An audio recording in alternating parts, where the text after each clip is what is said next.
Good morning. My name is Joy Court, and I'm absolutely delighted to be here at the Love Reading Lit Fest. And this morning it's something slightly different. With my UKLA hat on, I will be interviewing Deborah Maclaren, who, as you all know, is the Love Reading Managing Director. So, one of the things I'm most proud about in terms of my involvement with books is being a UKLA trustee and being involved in their book awards. And Love Reading have been a sponsor of our book awards for many, many years. And they are currently going through some very exciting changes, which will mean an awful lot to my UKLA colleagues in schools all around the UK. So, Deborah, you're on the spot.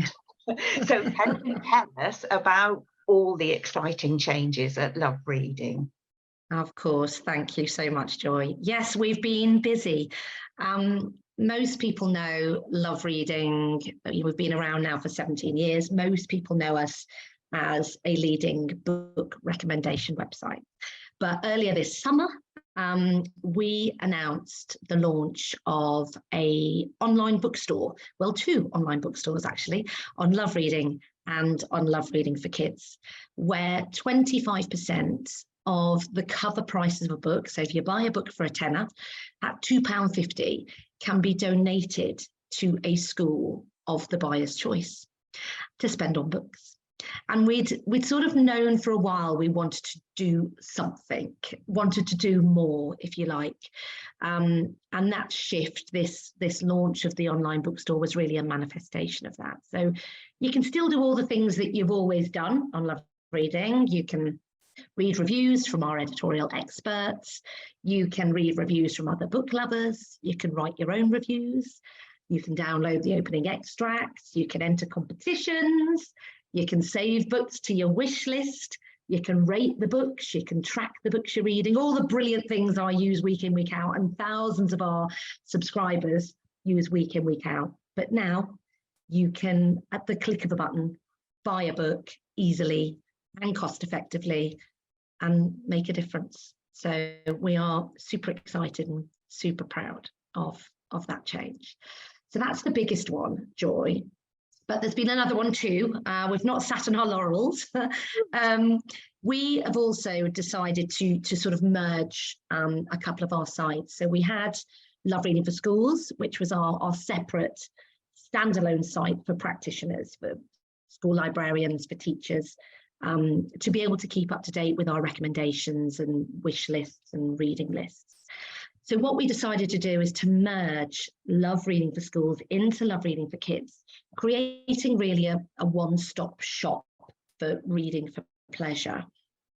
And the reason we did that is because we just wanted to make it easy for people to use it. So it keeps all of the best bits.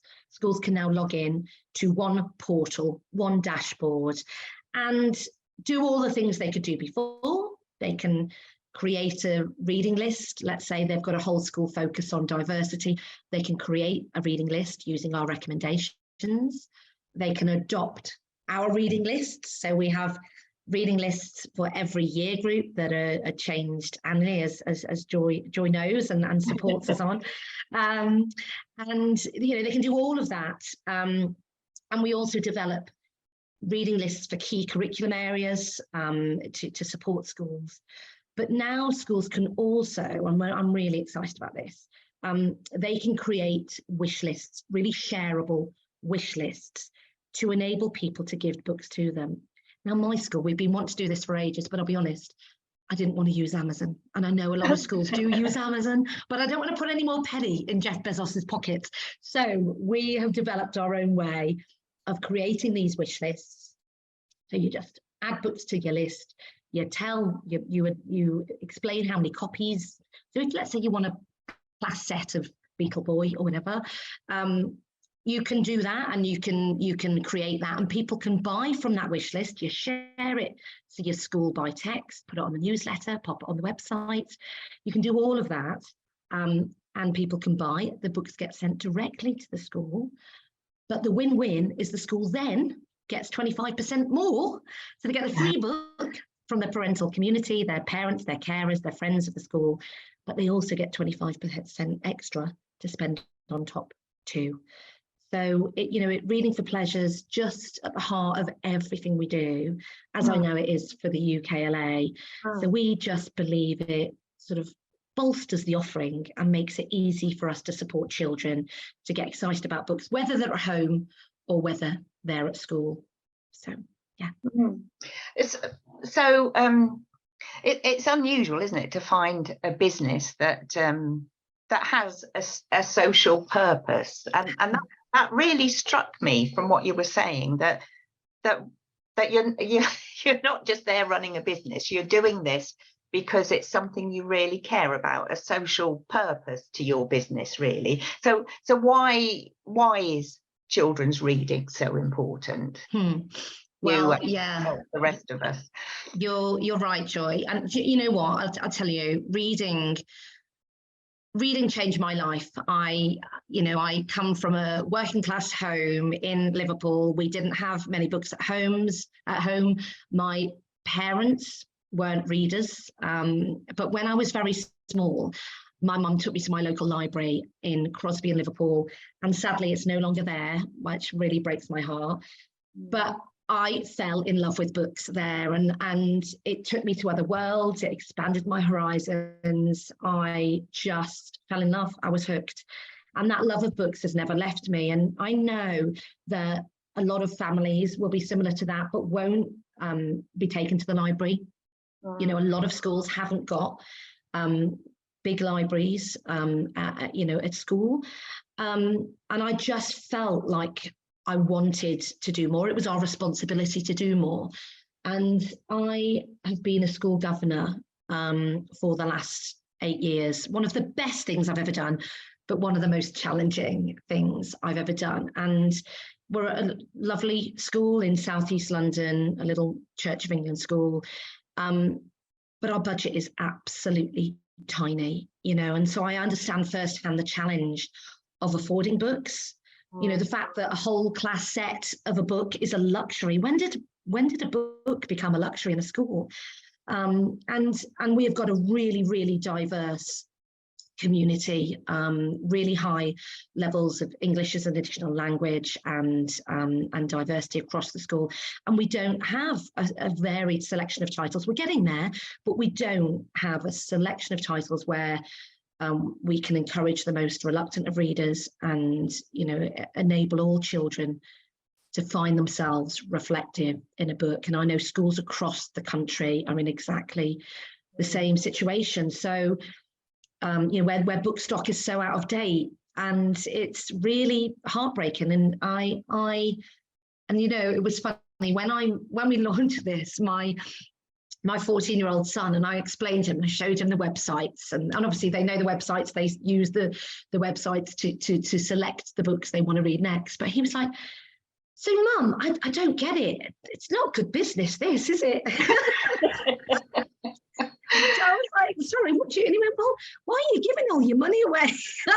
I said, that's a very good point, Jack, yes.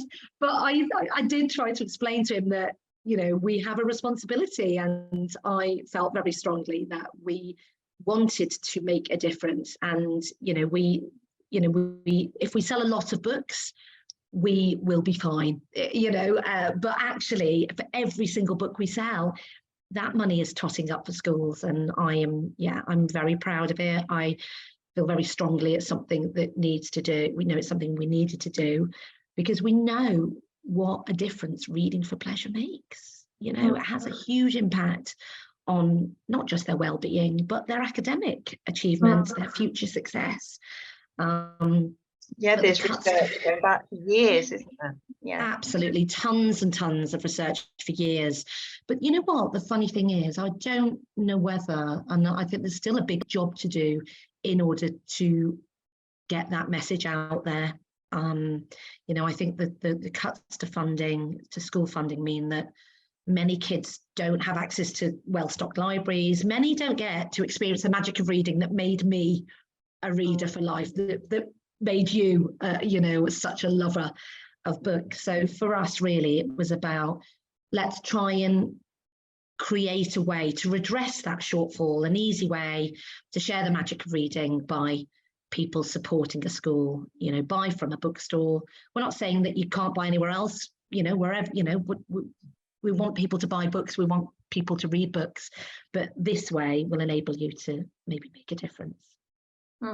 So for all your loyal book lovers on Love Reading, so the adult book lovers who've been associated with the site and have been using it for years and years because it's such a fabulous way to find out about new authors and, as you say, read extracts, and there's a real reading community. But these adult book lovers can actually be helping the next generation, because all of the purchases across all of your sites will contribute to this scheme. Yeah, absolutely. That's amazing. Both sites. Yeah, both sites. Yeah.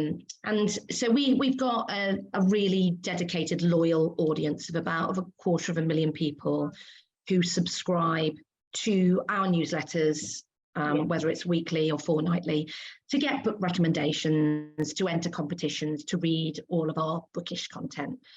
So they can now buy books. So they read a book, they like the sound of, and they can buy it there and then. When they get to checkout, they can decide, do I want to nominate a school? And maybe it's a school close to their hearts, maybe it's their children's school, maybe it's their grandchildren's, their grandchildren's school, which it probably would be in your case. Maybe it's the school your kids go to, maybe it's the school where your sister teaches. It doesn't matter. You can nominate a school and that 25% goes to them.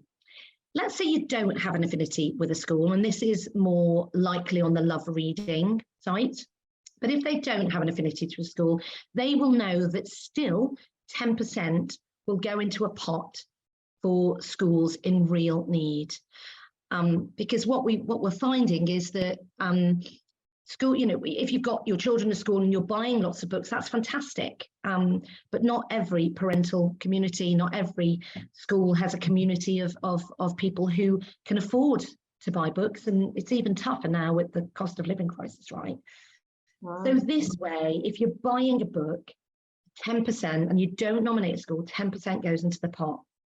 And this week, I want to say, it's heartbreaking. I was reading an application for funding last week and I was in tears. It nearly broke my heart. So we are announcing this week £1,000 worth of funding to go to an incredible school in Mansfield, actually in Nottingham. It's a gorgeous school with amazing staff in a really deprived area, and so I'm delighted that £1,000 is going to them and we're able to support them in that way. So anyone who buys with us, no matter what the site, will be giving something back and making a difference. So perhaps talk us through a little bit about the nitty-gritty. So if someone were to nominate a school, does that school have to already be registered on the site to have joined Love Reading, or could it be any school in the UK?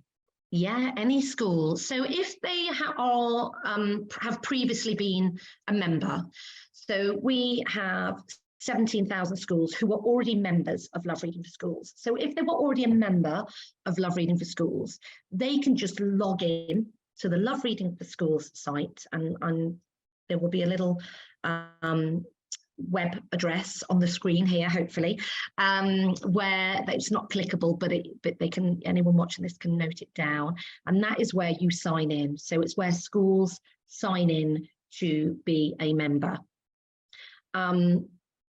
If you can't remember your login, just email us at schools@lovereading.co.uk. But once you've signed up, and it's super easy to sign up, you can create a school page, and you can then access your dashboard, which gives you everything you need to know. If somebody buys something and allocates a school and they're not a member, that's not a problem. What happens is the database that we have from the Department of Education has got every school in the UK on it. So the school should come up, and what will then happen is that if that school is not a member, they will be sent an email saying, you've been allocated funds on the LoveReading for Kids, LoveReading site. Please do sign up to access your dashboard and create your school page on the platform. So whatever way, they have the opportunity to obviously take advantage of those funds that are being allocated to them. Yeah, so that would be a really nice surprise for schools. So people can, as you say, donate to any school they have a connection with, or geographically or whatever. They can do that. So a school could be notified that they have funds available, or we can encourage schools to get online and register now and create their own site, and they can start doing things like, as you say, creating wish lists and class lists and recommendations.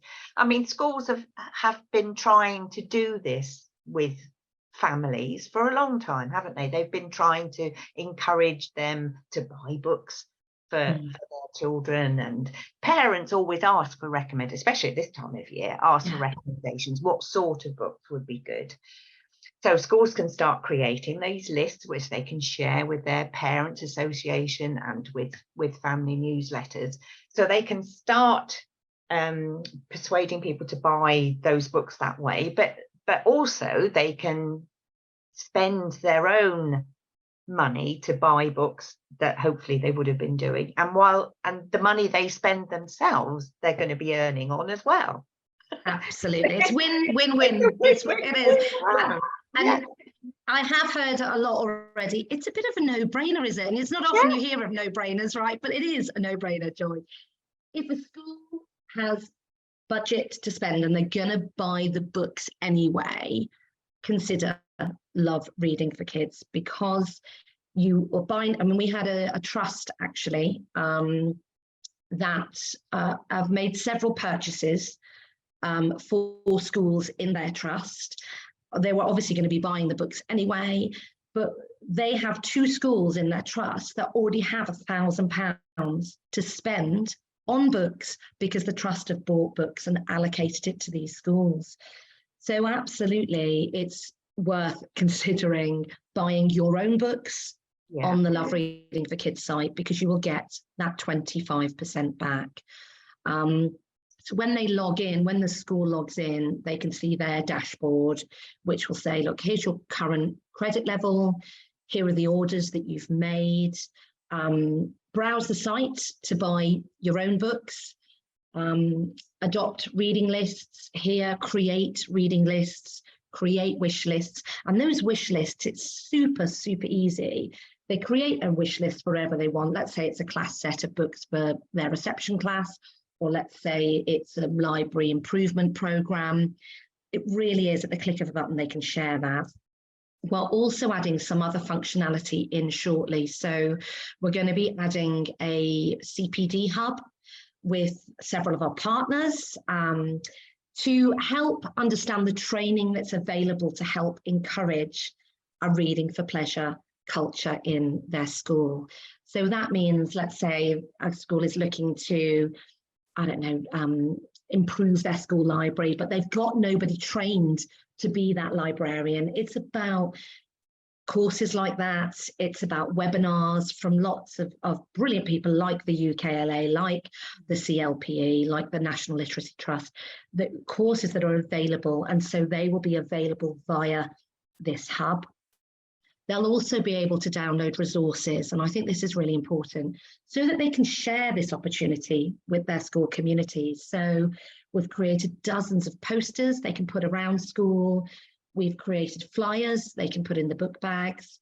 We've created little banners that they can put on school newsletters or on the school website or on the Twitter or on their Facebook, just saying, buy books and support this school. And we've even created a little book plate where, so if people do buy books from your wish list, and we're just about to launch this in our school, a little book plate that if people buy books for the school off the wish list, then they can have a little book plate in the school library saying, we thank John Smith for this lovely book, and it's just giving something back. So those resources, I think, are going to be critical, because we believe that the schools need to be shouting this from the rooftops to say, look, if you're buying a book, please buy it from Love Reading for Kids, because it helps us buy more books for our school. And it's really important. And that page can be shared, as you say, with the school community, so they can see the wish list.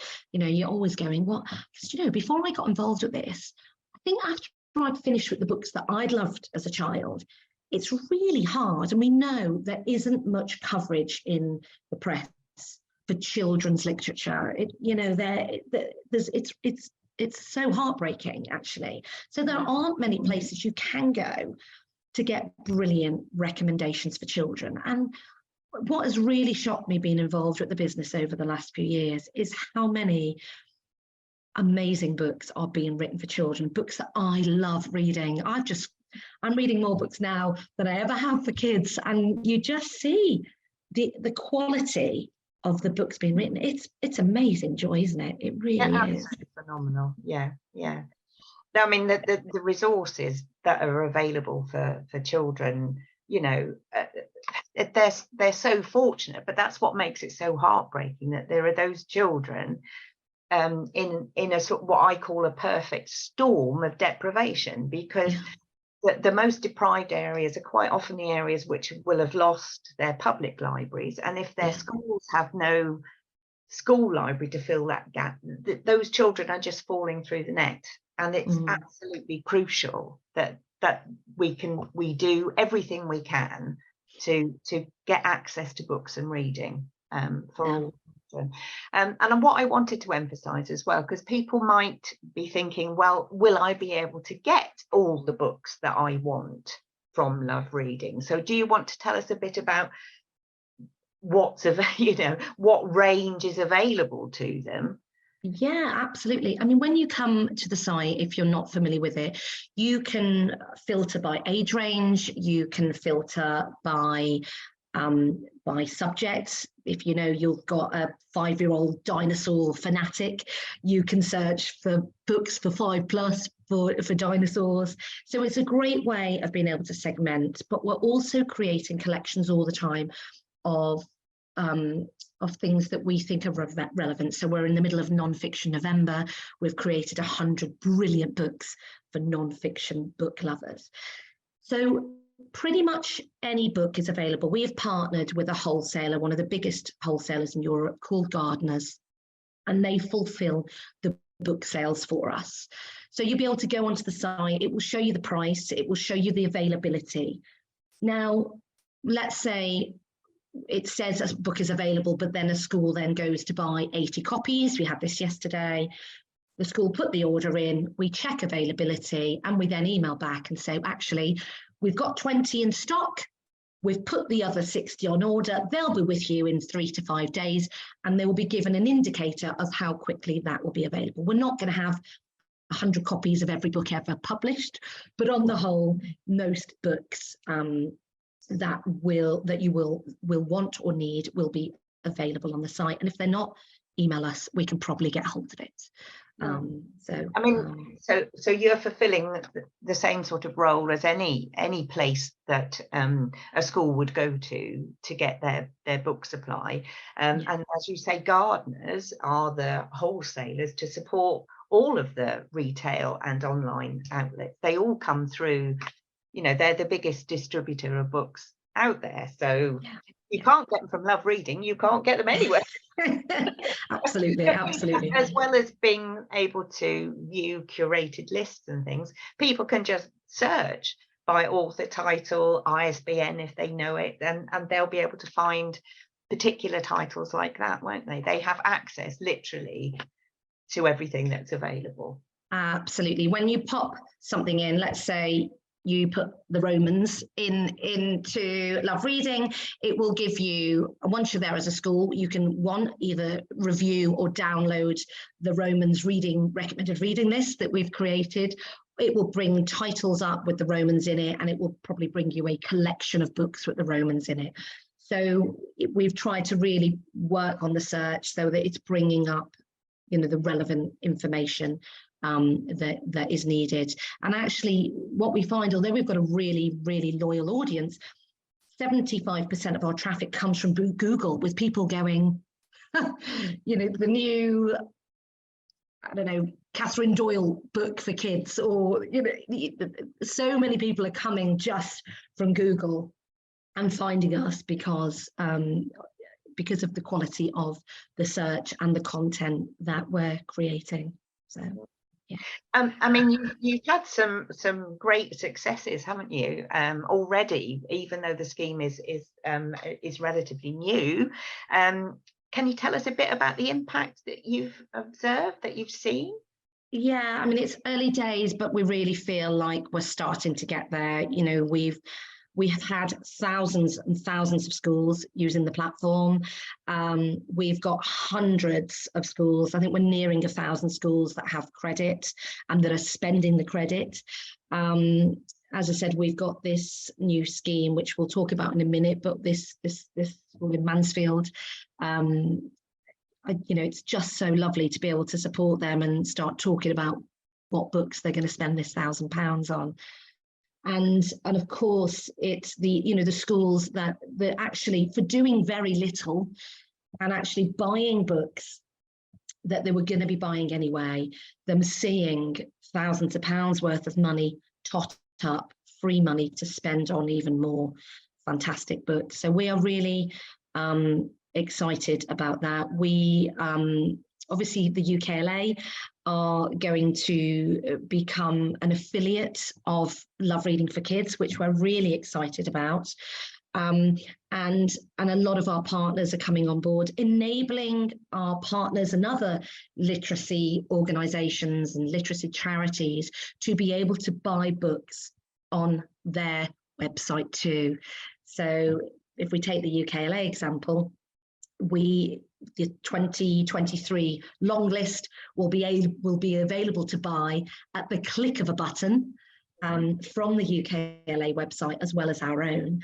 And that means that the UKLA are supporting more schools. It means that schools are getting more money. And it's just a great way. So that affiliate program that we have available, we're hoping that publishers will get on board to give things back. I know that DK have just joined the program, and we will, we're really excited about the opportunity there for other organisations to get involved and do their bit for schools across the UK. Yeah, it's fantastic. So you've mentioned this funding scheme. So is this like a grant application type of system that schools can apply for? It is. Wow. I suppose, yeah, I know, it's very exciting. I'm really, really excited about this. I think most schools out there probably know about the Foils scheme that's been around for years. And it's fabulous. It's absolutely fabulous, but it is hugely, hugely oversubscribed. Yes. So we are have just announced a funding school that schools can apply for. So we will be accepting applications from state-funded schools in the UK. Primaries, secondaries, and early year settings are all eligible. Schools can apply for between £1,000 and £5,000. And we will fund books. So this is, I suppose, the differentiator, if you like. It's about funding books with a specific focus on reading for pleasure. So we won't fund textbooks or curriculum books as such, but reading for pleasure. And for us, really, it's about focusing on schools in real need. So some of the biggest considerations we will be looking at when looking at the applications will be schools with either income deprivation or cultural deprivation, schools with high free school meals or high pupil premium percentages, schools with higher DACI, with deprivation in terms of where they're located, a DACI. We'll be looking with schools with low literacy levels, poor literacy levels, where they need funds to help invest in that. And schools may be looking to improve standards. So all of those are areas that we will consider for the applications. The applications are open now, and they will be ongoing. So it's not going to be at a certain time of year. Once we've got funds to be able to give another tranche of funding, we'll be announcing it, we'll be selecting it, we'll be looking at the applications and identifying the ones that we think are in real need. So we really hope that we'll be giving funds, several at the moment, and hopefully soon many times a year to schools in need. So you'll be announcing the first tranche of winners, if you like, soon. So we need to look out for that on social media and hopefully in the press. Absolutely, hopefully in the press, Joy. You got it. We should definitely get coverage of this sort of thing because it's remarkable. Is the application process a lengthy one? What sort of things do schools have to do? Obviously, they fill in their basic details, but then is it just making their case, a sort of a statement that they have to fill in? It is making a case. It shouldn't take, I imagine, more than 20 minutes, half an hour. It is a short questionnaire, but those areas of consideration I've mentioned there, we are asking that they upload documentation to help support it. So if it's a school development plan or a assess from the school, or let's say it's their pupil premium report, whatever, we are asking to upload documentation to support the statement, and it may well be links to their school website. It really could be that easy if the website is well populated. Probably a lot of the information may well be there. But it is a statement, and obviously the key information, and we'll be reviewing them based on those pieces of information. That's a phenomenal opportunity for schools. I mean, as I said, we've been at UKLA, I think, absolutely delighted with the sponsorship we've had from LoveReading, which has enabled us to keep going with our book awards. And we really feel that our book awards are making a difference in schools because it's introducing, we're the only national book awards which are judged by class teachers.